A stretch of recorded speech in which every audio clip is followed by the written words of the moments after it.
Hey guys, welcome back to one stop biology. तो guys, आज हम स्टार्ट करने वाले एक नया chapter which is chapter 9 of class 12th NCERT. So we are going to start with strategies for enhancement in food production.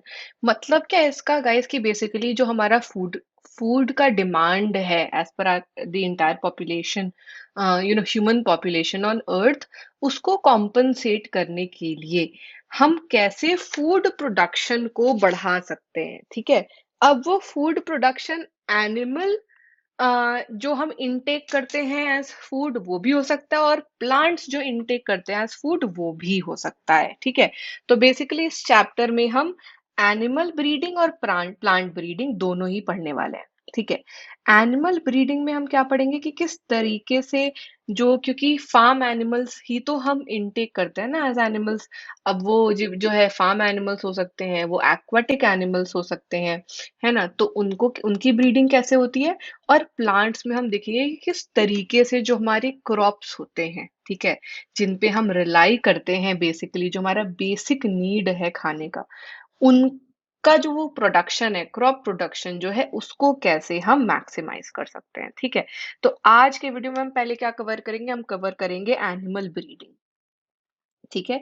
अब मान लीजिए कि बेसिकली एनिमल ब्रीडिंग होता क्या है, एनिमल हस्बेंड्री होता क्या है। तो गाइस, एनिमल हस्बेंड्री का मतलब है कि ऐसी एग्रीकल्चरल प्रैक्टिस करना जिससे आप ब्रीड कर सकें और रेज कर सकें लाइव स्टॉक। ठीक है। तो बेसिकली कैसे केयर करते हैं, कैसे ब्रीड करते हैं बफलोज को, काउज को, पिग्स को, कैटल्स को, शीप को, है ना। बहुत सारी ऐसी चीजें जो हमारे काम आते हैं, बहुत सारे ऐसे कैटल्स हैं, एनिमल्स हैं जो काम आते हैं। तो उनको कैसे हम ब्रीड कर सकते हैं। ठीक है। इसमें जो है आपका एनिमल हस्बेंड्री में इंक्लूड हो जाता है, एक तो basically breeding of kettles, breeding of live stocks. तो एक हो गया आपका ब्रीडिंग ऑफ लाइव स्टॉक्स। दूसरा हो गया आपका पोल्ट्री से रिलेटेड, है ना। तो पोल्ट्री फार्मिंग। फिर हो गया आपका फिशरीज, है ना। इसी का एक जो है वो है बी कीपिंग। ठीक है। तो बहुत तरीके के एनिमल्स जो हैं हम ब्रीड कर सकते हैं। ठीक है। एक और डेटा आपको बताना चाहूंगी गाइस कि 70% जो टोटल वर्ल्ड का लाइव स्टॉक है वो इंडिया और चाइना में प्रेजेंट है ना। लाइव स्टॉक पॉपुलेशन जो है टोटल वर्ल्ड का 70% इंडिया और चाइना में है। ठीक है। तो गाइस, अब देखते हैं कि बेसिकली हम फार्म और फार्म एनिमल्स का मैनेजमेंट कैसे करते हैं। ठीक है। पहला इसमें होगा आपका डेयरी फार्म मैनेजमेंट। ठीक है। डेयरी का मतलब आई होप समझते होंगे आप सभी मिल्क या मिल्क से रिलेटेड प्रोडक्ट्स कंज्यूम करते हैं ना। बहुत ही बेसिक सप्लीमेंट माना जाता है मिल्क हमारी डेली डाइट का। तो जो एनिमल्स से मिल्क या उससे रिलेटेड प्रोडक्ट्स आते हैं, उन एनिमल्स का मैनेजमेंट, ठीक है, को हम बोलते हैं dairy farm management. So basically हम दो चीजें, अब हम एम क्या कर रहे हैं, हम एम क्या कर रहे हैं फार्म मैनेजमेंट से, डेयरी फार्म मैनेजमेंट से एम क्या कर रहे हैं। पहला कि इन यील्ड जो यील्ड है उसको इंक्रीज कर सके, टू इंक्रीज यील्ड। और दूसरा, क्वालिटी इंप्रूव कर सके, improve quality of milk and related products. ठीक है। अब मिल्क यील्ड जो है वो किस पे डिपेंड करेगा, अब मिल्क से रिलेटेड जो प्रोडक्ट बन रहे हैं वो किस पे डिपेंड करेंगे, इस पे डिपेंड करेगा कि एनिमल जो ब्रीड हो रहा है उसकी क्वालिटी कैसी है।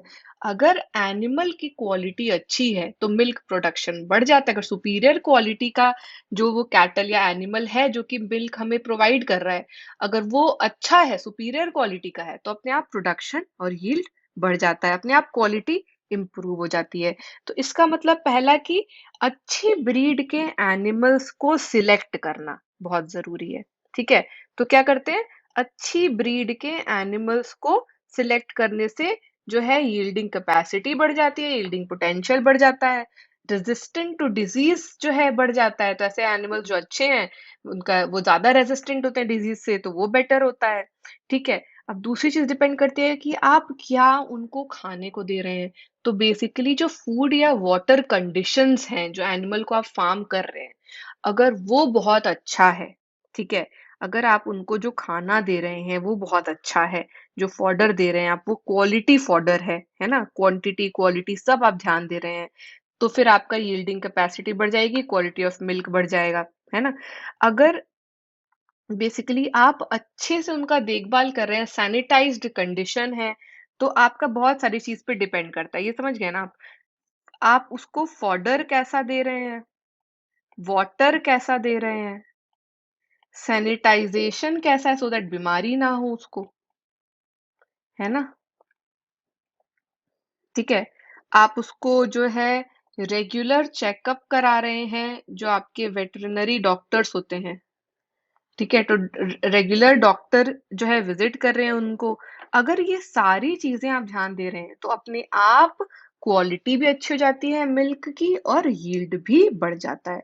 अब इसके बाद गाइस बात आती है कि स्टोरेज और ट्रांसपोर्ट। अब मिल्क मिलने के बाद, ठीक है, उसको स्टोर कहाँ कर रहे हैं और उसको ट्रांसपोर्ट कैसे कर रहे हैं, ये भी बहुत इंपॉर्टेंट पार्ट है। तो अगर आप उसको, आपको बहुत सारे यील्ड मिला क्योंकि आपने बहुत अच्छे कैटल चूज करे हैं, बहुत अच्छे आपने जो है काउस बफलो जिनका मिल्क आप जो बेसिक जिनको ब्रीड कर रहे हैं वो सिलेक्ट करें, बट अगर आपने उसको अच्छे से स्टोर ही नहीं करा तो वो वेस्ट हो जाएगा।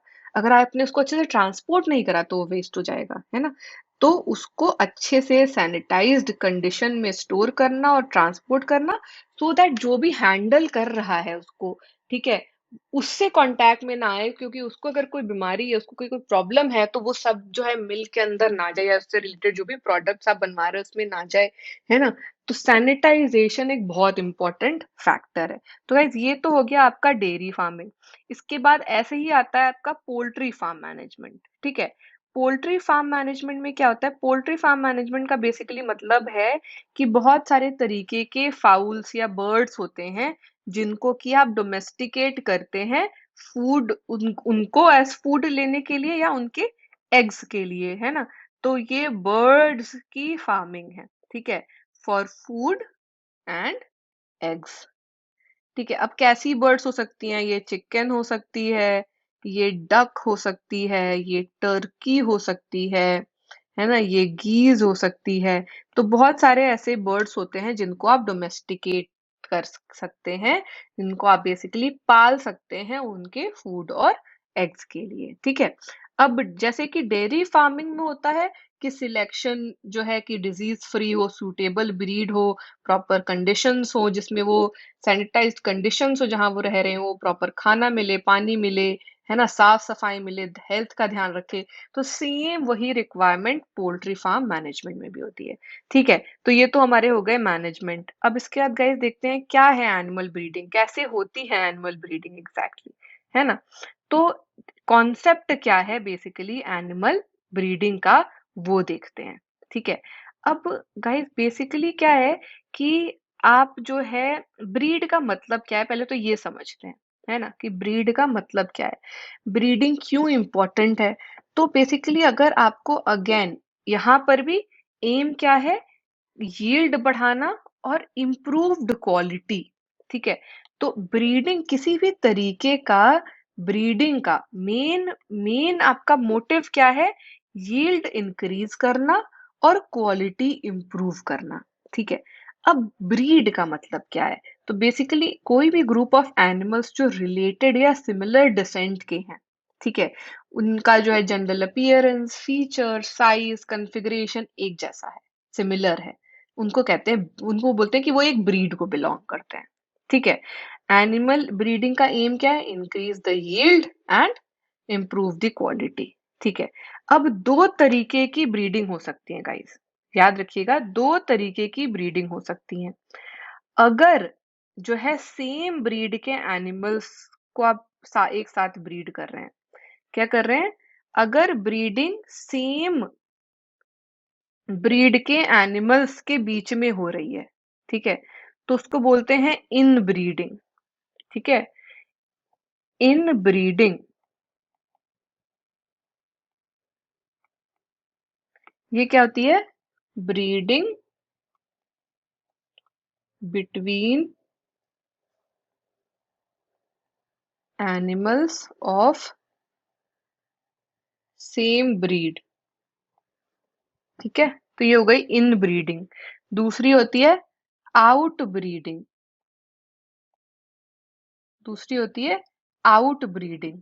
ठीक है, अगर डिफरेंट ब्रीड्स के बीच बीच में ब्रीडिंग हो रही है, मतलब क्रॉसेस बिटवीन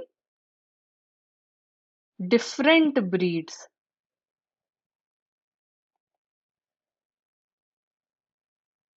तो होती है आउट ब्रीडिंग। क्या होती है? क्रॉसेस बिटवीन डिफरेंट ब्रीड्स अगर होती है तो वो होती है आउट ब्रीडिंग। ठीक है, अब हम दोनों को एक एक करके देखेंगे। तो पहले देखेंगे इन ब्रीडिंग क्या होती है।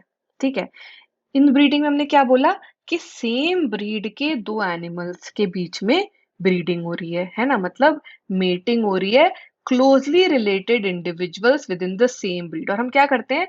4 to 6 जनरेशंस करते रहते हैं ये। ठीक है, ये मेटिंग कराते रहते हैं। तो बेसिकली कैसे करते हैं, क्या स्ट्रैटेजी होती है इन ब्रीडिंग की, कि आपने सुपीरियर मेल्स लिए और सुपीरियर फीमेल लिए सेम ब्रीड के, उनको आइडेंटिफाई किया और उनको मेट कर दिया पेयर में। ठीक है, अब जो प्रोजेनी मिला वो भी सुपीरियर है, क्योंकि सुपीरियर मेल और सुपीरियर फीमेल से ही मिला है ना। तो जो प्रोजेनी मिला उसमें फिर से इवेल्युएट करते हैं सुपीरियर मेल या सुपीरियर फीमेल जो भी है। ठीक है, उसको फिर फर्दर मेट करते हैं। ठीक है, ऐसे ही हम 4 से 6 जनरेशन तक मेट करते रहते हैं। ठीक है, अब हमें जो सुपीरियर फीमेल मिल रही है, अब प्रोजेनी दो तरीके का मिलेगा, या तो सुपीरियर फीमेल मिलेगी या तो सुपीरियर मेल मिलेगा। अगर सुपीरियर फीमेल मिल रही है, ठीक है, मान लो कि कैटल का केस है, काऊ या बफलो का केस ले रहे हैं, और अगर हम सुपीरियर फीमेल मिल रही है तो क्या होगा कि क्योंकि वो सुपीरियर फीमेल है तो अपने आप जो प्रोड्यूस है मिल्क का, है ना, वो बढ़ जाएगा। ठीक है, वैसे ही अगर सुपीरियर मेल मिल रहा है, मतलब बुल है जो, ठीक है, तो क्योंकि वो सुपीरियर जो है मेल है, तो उसको फिर से हम आगे जो है क्रॉस करवा सकते हैं अच्छी ब्रीड से, और सुपीरियर प्रोजेनी मिलेगी हमें। ठीक है, तो दोनों हम यूज करते जाते हैं। ठीक है, अब क्या होता है कि बेसिकली अब कुछ पॉइंट्स हैं इन ब्रीडिंग के। क्या क्या पॉइंट्स हैं ये, कि जैसे मान लीजिए कि आपका जो इन ब्रीडिंग है वो होमोजाइगस हो गया ना, क्योंकि सेम तरीके के ब्रीड आप ले रहे हैं, है ना, सेम ब्रीड से ले रहे हैं सेम। तो अब इसमें क्या है कि ये इंक्रीज करता है होमोजाइगोसिटी। ठीक है, तो इसका मतलब ये है कि अगर आपको एकदम प्योर लाइन चाहिए किसी ब्रीड की, तो आप क्या कराएंगे? हमेशा इन ब्रीडिंग कराएंगे, है ना, बाहर से आप मिक्स ही नहीं कर रहे हैं जीन, है ना। बट इन ब्रीडिंग क्या करता है ना कि एक्सपोज करता है हार्मफुल रिसेसिव जीन से भी, और वो एलिमिनेट कर देता है सिलेक्शन से। तो होता क्या है कि आप जितने ज्यादा जनरेशन में ब्रीड करते जा रहे हैं इनको, तो ये क्या कर रहे हैं? अच्छे जीन ये रख ले रहे हैं, एक्यूमुलेट करते जा रहे हैं, और जो लेस डिजायरेबल जीन्स हैं उनको एलिमिनेट करते जा रहे हैं। ठीक है, तो क्या होता है कि आपका हर जनरेशन के इनब्रीडिंग से पे, ठीक है, प्रोडक्टिविटी जो है इनब्रेड पॉपुलेशन की वो बढ़ती जा रही है। बट कंटिन्यूड इनब्रीडिंग में क्या होता है, क्योंकि ये बहुत ही क्लोज इनब्रीडिंग है, ये फर्टिलिटी रिड्यूस करता है और ये प्रोडक्टिविटी कम करता है। क्या करता है कि ये जो इनब्रीडिंग है, क्योंकि क्लोज इनब्रीडिंग हो रही है, तो इसको हम क्या बोलते हैं? इसको हम बोलते हैं इनब्रीडिंग डिप्रेशन। ठीक है, अब क्या होता है कि जब ये प्रॉब्लम हो जाती है, जब इनब्रीडिंग डिप्रेशन की प्रॉब्लम हो जाती है, तो हम क्या करते हैं? सिलेक्ट करते हैं ऐसे एनिमल्स को जिसको कि मेट कराना चाहिए इन सुपीरियर मेल और फीमेल से, और ये अनरिलेटेड हो इन सुपीरियर एनिमल से। ठीक है, तो ये इससे क्या होता है, जब आप थोड़े दूसरे टाइप के एनिमल से सिलेक्ट करके और मेट करा देते हैं, तो आपका वापस से फर्टिलिटी और यील्ड रीस्टोर हो जाती है। ठीक है, तो गाइस ये तो मतलब है इन ब्रीडिंग का। अब देखते हैं आउट ब्रीडिंग क्या होती है। आउट ब्रीडिंग जो होती है उसमें क्या होता है कि अनरिलेटेड हम एनिमल्स को ब्रीड करवा रहे हैं। ठीक है, मतलब कि सेम ब्रीड के अनरिलेटेड एनिमल्स हैं। तो 3 तरीके के हो सकते हैं बेसिकली ये एनिमल्स। या तो ये बेसिकली सेम ब्रीड के एनिमल्स हैं, लेकिन इनका कोई कॉमन एंसेस्टर नहीं रहा है 4 to 6 जनरेशन, मतलब इन ब्रीडिंग का कॉन्सेप्ट नहीं है। सेम ब्रीड है, बट 4 to 6 जनरेशन में कोई कॉमन एंसेस्टर नहीं रहा है। तो पहला क्या हो गया आपका, same breed, same breed but no common ancestor, no common ancestors for 4 to 6 generations.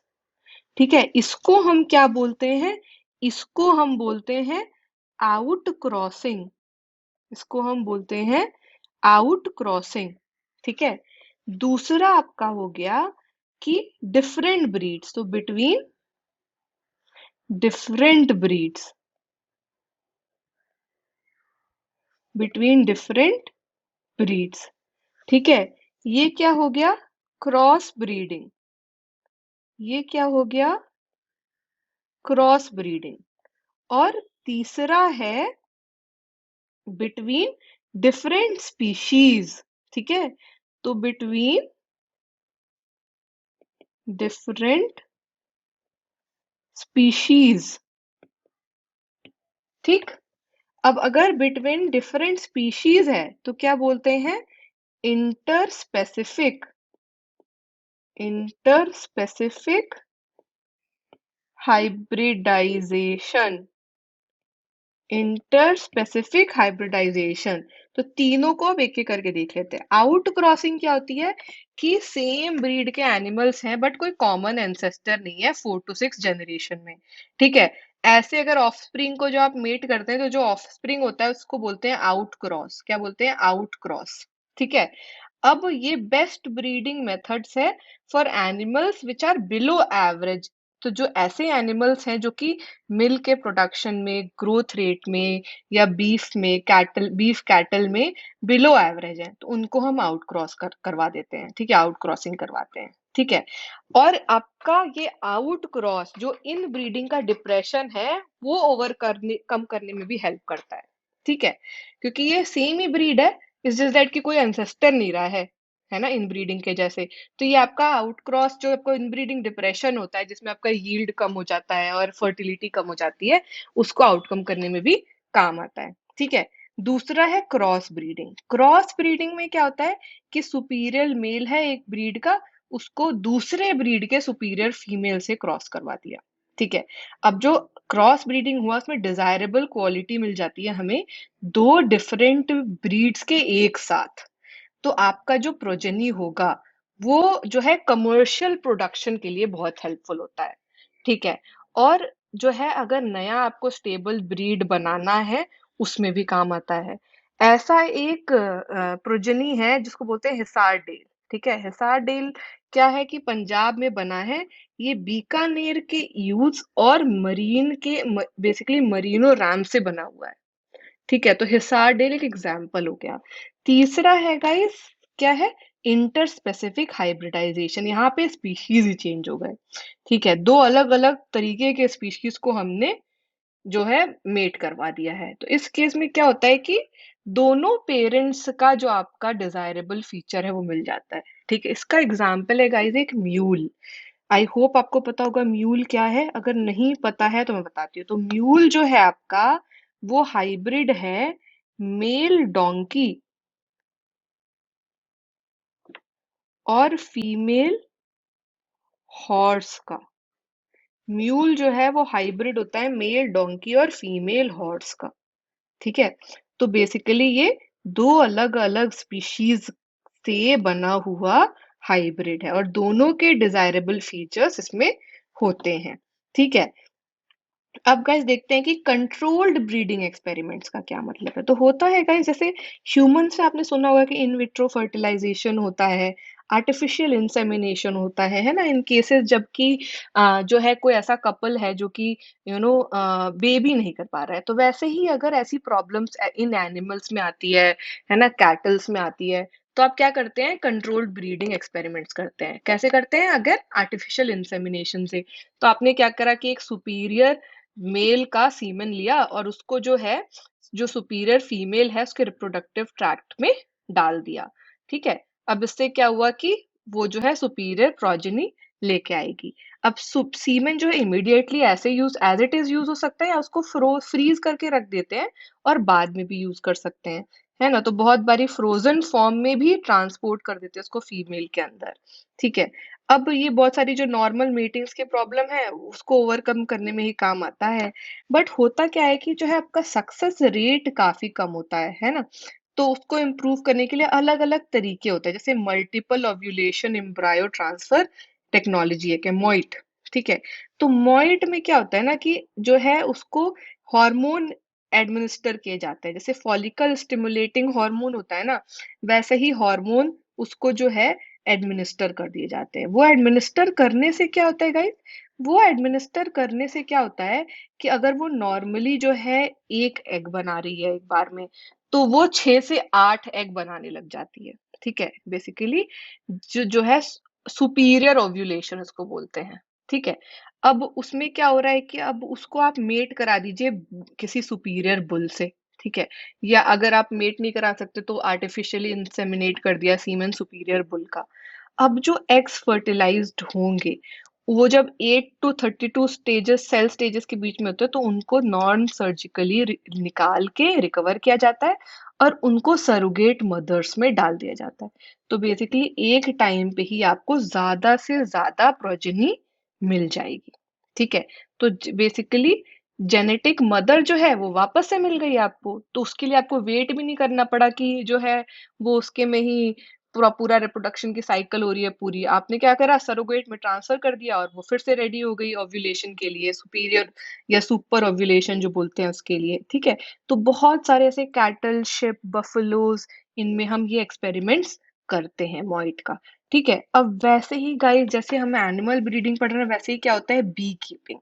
तो गाइस आपको पता है कि बी से प्रोडक्ट आता है बहुत इंपॉर्टेंट एक, जिसको बोलते हैं हनी, है ना। हनी बहुत ही इंपॉर्टेंट है, क्यों? क्योंकि हनी एक सप्लीमेंट माना जाता है, एक बहुत हाई न्यूट्रिटिव वैल्यू का सप्लीमेंट माना जाता है। और आजकल तो आपने देखा होगा कि बहुत सारे लोग शुगर या शुगर प्रोडक्ट्स के बजाय जो है उसको उसकी जगह क्या करते हैं, हनी और उससे रिलेटेड प्रोडक्ट्स यूज करते हैं, क्योंकि बहुत सारे मेडिसिनल ट्रीटमेंट्स के लिए हनी यूज होता है। और जो भी आपके ऐसे प्रोडक्ट्स होते हैं रिफाइंड शुगर जैसे, जो कि नुकसान पहुंचाते हैं बॉडी को, उसका रिप्लेसमेंट होते हैं, ठीक है। अब हनी कहाँ से आता है, वो आता है हनी बी से। तो इस बी को अगर आप कल्चर कर रहे हैं बेसिकली, ठीक है, बी कीपिंग अगर आप कर रहे हैं, जिसको एपी कल्चर भी बोलते हैं, क्या मतलब है कि आप हनी बीज के जो हाइव्स है ना उनको मेंटेन कर रहे हैं, किस लिए, हनी के प्रोडक्शन के लिए, ठीक है। अब सिर्फ हनी का प्रोडक्शन ही नहीं होता है, हनी का प्रोडक्शन के साथ बी वैक्स भी एक प्रोडक्ट है जो है हाइव्स का ही। और बी वैक्स बहुत सारे आपके कॉस्मेटिक्स में यूज होता है, पॉलिशेस में यूज होता है। तो बेसिकली आप इनको भी सेल कर सकते हैं, है ना। आप इसके लिए गाइस ना प्रॉपर एरिया जहां पर आपको बी कीपिंग करनी है वो चूज करना, मतलब आपका जो वो एरिया है ना, वो ऐसी जगह होना चाहिए जहां पर बी जिस पे बैठती है, आखिर वो हनी खुद से थोड़ी बनाती है, वो अलग अलग तरीके के फ्लावर्स पर जाकर बैठती है, फ्रूट्स पर जाकर बैठती है, क्रॉप्स पे जाकर बैठती है ना, जहां से वो नेक्टर इकट्ठा करती है और बी हनी बनाती है। तो बेसिकली आपको वैसे एरियाज में ही बी प्रैक्टिस करनी चाहिए जहां पर श्रब्स हो, फ्रूट ऑर्किड्स हो, कल्टीवेटेड क्रॉप्स वाले जो एरियाज होते हैं वहां पर भी कीपिंग की जाती है, ठीक है। मोस्ट कॉमन जो स्पीशीज रियर की जाती है उसका नाम है एपिस इंडिका, उसका नाम है एपिस इंडिका, ठीक है। और बी हाइव्स को हम क्या करते हैं कि कोर्टयार्ड में रख सकते हैं, तो ज्यादा दो चीजें हैं, ज्यादा स्पेस भी नहीं लेता है और ज्यादा लेबर की भी जरूरत नहीं होती है। ऐसा नहीं है कि आपको कैटल का ध्यान रखना है तो आपको इतने इतने लोग एक एक इतने कैटल पे एक एक बंदा लगाना पड़ेगा जो खाना दे रहा है, सब कुछ दे रहा है टाइम पर, है ना। और यहाँ पर क्या है, कम एरिया लेगी, बीज हैं छोटी छोटी, कम एरिया लेंगी और कम लेबर लगेगा, तो लेबर इंटेंसिव भी नहीं है ना। तो आपको क्या क्या चीजें ध्यान रखनी है अगर बी कीपिंग करनी है, तो वो देखते हैं एक बार, ठीक है। तो आपको जैसे ध्यान रखना है कि जो है नेचर क्या है बीज का, हैबिट क्या होती है बीज की, वो ध्यान रखना है ना। तो पहला क्या है कि बेसिकली बीज के बारे में नॉलेज, है ना। बी नॉलेज आपको होना बहुत जरूरी है बी कीपिंग के लिए। दूसरा क्या है? सूटेबल लोकेशन, है ना? सूटेबल लोकेशन, जैसे कि मैंने बोला कि फ्रूट ऑर्किड्स हैं या फिर आपका क्रॉप जहां पर हो रहे हैं वहां पर, है ना? तो suitable location for bee hives क्या होने चाहिए, है ना? वो देखना आपको जरूरी है। तीसरा क्या है? अब वो स्वॉर्म्स जो है, जो ग्रुप ऑफ बीज है, उनको कैच करना, तो कैचिंग एंड हाइविंग बोलते हैं। क्या? स्वॉर्म्स, ठीक है, जो ग्रुप ऑफ बीज है उनको पकड़ना, फिर अब उनको मैनेज करना, तो मैनेजमेंट, ठीक है, ड्यूरिंग, अब अलग अलग सीजन होता है तो अलग अलग तरीके से आपको मैनेज करना पड़ेगा। ठंड है तो क्या करना है, बहुत गर्मी है तो क्या करना है ना? तो डिफरेंट सीजन में आपको मैनेज कैसे करना है। और पांचवा, कि आपका जो प्रोडक्ट आया हनी और बी वैक्स, उसको कलेक्ट करके हैंडल कैसे करना है ना? तो handling, basically handling the and product, handling and collection of, अब वो हनी भी हो सकता है और बी वैक्स भी हो सकता है ना? तो वो जो हनी और बी वैक्स है उसको कलेक्ट करके हैंडल कैसे करना है, ट्रांसपोर्ट कैसे करना है, वो समझना। तो ये सारी चीजें आपको आनी चाहिए अगर आप बी कीपिंग कर रहे हैं तो, ठीक है। अब इसके अलावा याद रखिएगा, क्योंकि बीज जो हैं वो इम्पोर्टेंट पॉलिनेटर्स होती हैं, है ना, क्रॉप्स की। तो अगर आपका बी हाइव क्रॉप फील्ड के पास है, ठीक है, अगर आपके पास सोचिए एक क्रॉप फील्ड है, अगर आपने उसके पास बी हाइव बनाया तो क्या होगा कि फ्लावरिंग पीरियड में पॉलिनेशन बढ़ जाएगा उन बीज की वजह से। और उसकी वजह से अच्छा क्या होगा, उसकी वजह से अच्छा ये होगा कि आपका क्रॉप यील्ड बढ़ जाएगा पॉलिनेशन बेटर होने से, है ना? तो एक नहीं, मल्टीपल फायदे हैं बी कीपिंग के, ठीक है। अब लास्ट जो पॉइंट है गाइस डिस्कस करने का, वो है फिशरीज। तो बेसिकली गाइस, जैसे बीज या एनिमल ब्रीड करते हैं हम, वैसे ही हम फिशेस भी ब्रीड करते हैं। तो एक तो तरीका ये है कि आपने जो आपके नेचुरल पॉन्ड्स हैं, सी है या ओशन है, वहां जाकर आपने जो है कैच करा फिश को, उसको प्रोसेस करा, सेल कर दिया। अब सिर्फ फिश की बात नहीं करते हैं हम, जब इसकी बात करते हैं तो बेसिकली आपका जो भी सी फूड होता है, क्रैब्स हो गए या फिर आपका प्रॉन्स हो गए, है ना? तो ये octopus is a sea food, right? So basically जितने भी तरीके के सी फूड हैं, उन सभी को अगर आप कैच करके प्रोसेस करके बेच रहे हैं तो वो फिशरीज का पार्ट हो गया, है ना? अब आपके दो तरीके के फिशेस होते हैं, फ्रेश वाटर फिशेस जैसे आपके सी में, पॉन्ड में, लेक्स में जो होते हैं, और मरीन फिशेस जो ओशंस में होती हैं, है ना, जैसे हिल्सा है, पॉम्फ्रेट है। वहीं रोहू है, वो आपका फ्रेश वाटर फिश है, रोहू, है ना? तो फिश जो आपका बेसिकली इनकम भी दे रहा है, एम्प्लॉयमेंट भी दे रहा है लोगों को, बहुत सारे फिशरमैन फार्मर्स होते हैं जो ये कर रहे हैं, है ना? तो ये तो हो गया एक नेचुरल, उसमें जाकर आप सिर्फ पकड़ ले रहे हैं, उसको प्रोसेस करके बेच दे रहे हैं।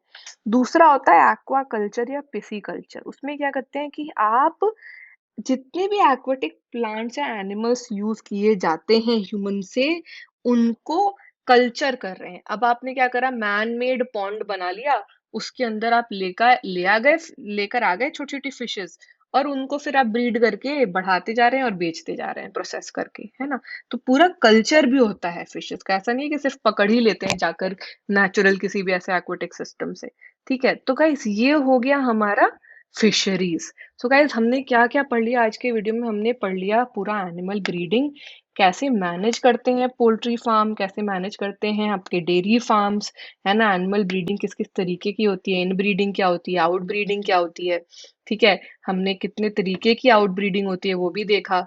फिर हमने क्या देखा, हमने बी कीपिंग देखा, और फिर हमने एंड में फिशरीज देखा। तो गाइज आई होप आपको ये वीडियो समझ में आएगा अच्छे से। नेक्स्ट वीडियो में हम प्लांट ब्रीडिंग करेंगे, सो मैक्सिमम में 2 से 3 वीडियो में जो है हमारा ये चैप्टर खत्म हो जाएगा, हम आगे बढ़ जाएंगे, ठीक है।